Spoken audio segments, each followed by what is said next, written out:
አሁን ላይ የሀገር ውስጥ ሴራሚክ ስንት እየተሸጠ እንደሆነና በምንገዛበት ጊዜ መረዳት ያለብን ወሳኝ ነጥቦች በዚህ ቪዲዮ እናያለን። ፊኒሽንግ ስራ ላይ ያላችሁ ከሆነ ወይም ቤት እያሰራችሁ ከሆነ ወይም ባለሙያዎች ከሆናችሁ ይህ ቪዲዮ በትክክል ይጠቅማችኋል። ላይክ እና ሰብስክራይብ በማድረግ ቤተሰብ ይሁኑ።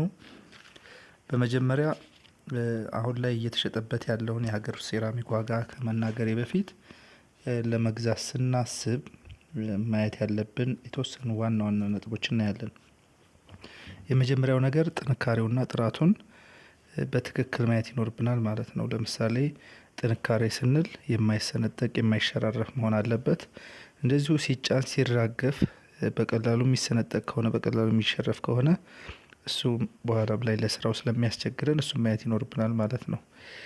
ጥንካሬውም እንደዚሁ ለምሳሌ ይሄን ጥንካሬውን ካየን የጥራቱ ሁኔታ ደግሞ አንዳንድ ጊዜ ምን ይሆናል? ጎባጣ ይሆናል፣ ጥርሱ የማይገጥም ሊሆን ይችላል። ስለዚህ ይህንንም በትክክል መረዳት ያስፈልጋል። ወይም ከሚሸጠው ሰው በትክክል መረዳት ወይም የምንገዛውን ያንን ሴራሚክ ሰርቶት የሚያውቅ ባለሙያ ከሆነ ከሱ በትክክል ግንዛቤ መውሰድ ያስፈልጋል ማለት ነው። ሌላው ደግሞ የምንገዛው ሴራሚክ ምን ላይ እንደምንጠቀመው በትክክል ማወቅ።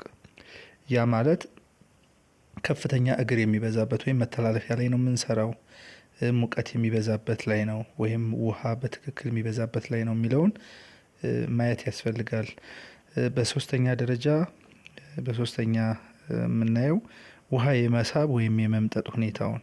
አንዳንድ ጊዜ ውሃን ስበው የሚቆዩ ሴራሚኮች ጥንካሬያቸው በጣም ደካማ ስለሆነ ቶሎ የመሰበር ቶሎ የመፈረካከስ ነገር ይኖራቸዋል። ስለዚህ ውሃ ስቦ ማስቀረት የለበትም። ይህም በጥንቃቄ መረዳት ያስፈልጋል ማለት ነው።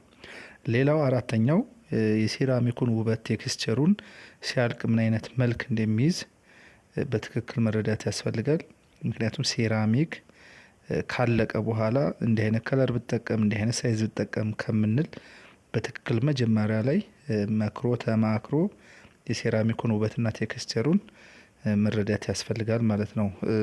አምስተኛው የሴራሚክ ሳይዝና መጠኑን መለየት ያስፈልጋል። ለምሳሌ ጠባብ ክላሶች ላይ የሴራሚኩ ሳይዝ ያንሳል፣ ሰፊ ላይ ደግሞ እንደዚሁ እንደ ቤቱ ስፋት የሴራሚኩ ሳይዝ ይጨምራል ማለት ነው። ስለዚህ የሴራሚኩን ሳይዝና ስፋቱን መጠኑን መለየት ያስፈልጋል። ለዛም ደግሞ ትክክለኛ ካሬውን መውሰድ ያስፈልጋል። በስድስተኛ ነጥብ ሸካራ ነው ወይስ ለስላሳ ነው የሚለውን መለየት። ለምሳሌ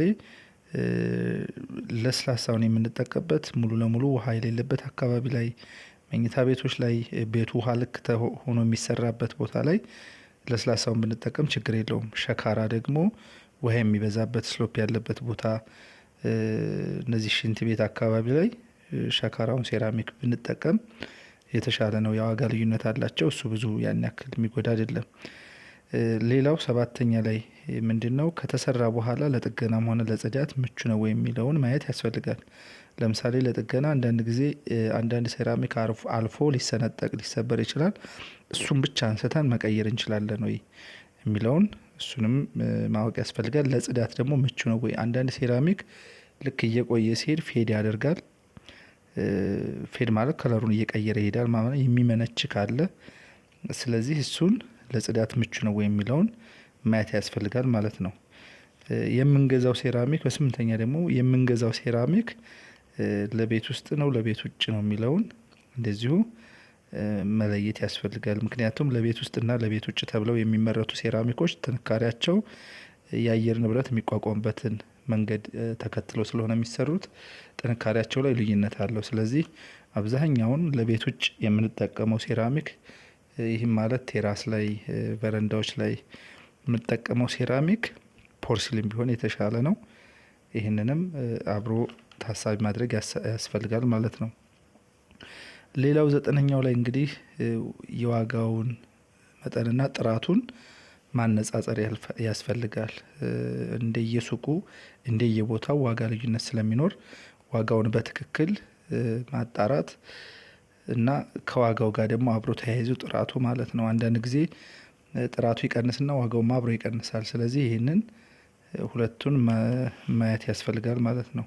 የመጨረሻውና ዋናው ነገር ደግሞ ከገዛም በኋላ በትክክል ቆጥሮ ንጹህ የሆነ ሴራሚክ መጫን መቻል አለብን። በትክክል መቁጠር ያስፈልጋል። አንድ ካርቶን ውስጥ ስንት እንዳለ ልንገዛ የመጣነው ካሬ በትክክል ገዝተናል የሚለውን። ሁለተኛ የተገዛው ሴራሚክ ሁሉም ካርቶን ውስጥ ያለው ንጹህ ነው ወይ፣ የተሸረፈ የተሰበረ የለም ወይ። ለምሳሌ ሲያንቀሳቅሱት ድምጽ ይኖረዋል። ስለዚህ ንጹህ ሴራሚክ መጫን ያስፈልጋል ማለት ነው። ይህን ካነሳን እነዚህ ዋና ነጥቦች ናቸው። ለመግዛት ስናስብ እነዚህን ታሳቢ ማድረግ ይኖርብናል። ሌሎችም ይኖራሉ፣ ኮሜንት ላይ አስቀምጡልኝ፣ ምናልባት እዚህ ላይ ያልጠቀስኳቸው ካሉ ማለት ነው። አሁን ወደ ዕለቱ የገበያ ሁኔታ ስናይ ደግሞ የሀገር ውስጥ ሴራሚክ ነው። የሀገር ውስጥ ሴራሚክ 60 በ60 ፖሊሽድ የሆነው ማለት ነው ከ2200 እስከ 2300 ድረስ፣ ሻካራው ከ2100 እስከ 2200 ድረስ ያለ ነው።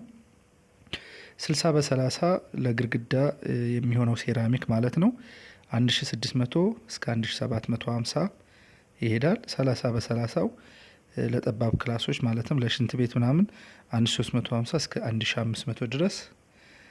ዘኮሎ ከ1700 ከ170 እስከ 200 ዘኮሎ የሀገር ውስጥ ማለት ነው ከ170 እስከ 200። የሀገር ውጭ ዘኮሎ ደግሞ 370 እስከ 420 ድረስ ማለት ነው። አሁን ላይ ያለው ይሄ ነው። ምናልባት መግዛት የምታስቡ ካላችሁ እና ስንት እንደሚያስወጣችሁ ማሰብ ሂሳብ መስራት የፈለጋችሁ በዚህ አሁን በሰጠኋችሁ ዋጋ መሰረት ስንት ወጪ እንደሚያስወጣችሁ ከሲሚንቶና ካሸዋ ከባለሙያ ውጭ ሴራሚክ ስራውን በዚህ መልኩ ማውጣት ትችላላችሁ ማለት ነው። ሰብስክራይብ ያላደረጋችሁ አድርጉ፣ ይጠቅማችኋል። በተለይ በዚህ ስራ ላይ ያላችሁ ሙያተኞች ቤትም እያሰራችሁ ከሆነ ጠቃሚ መረጃ ታገኙበታላችሁ። ሰብስክራይብ አድርጉ፣ ቤተሰብ ሁኑ፣ ላይክ አድርጉ፣ ሼር አድርጉ። አብራችሁን ስለቆያችሁ አመሰግናለሁ።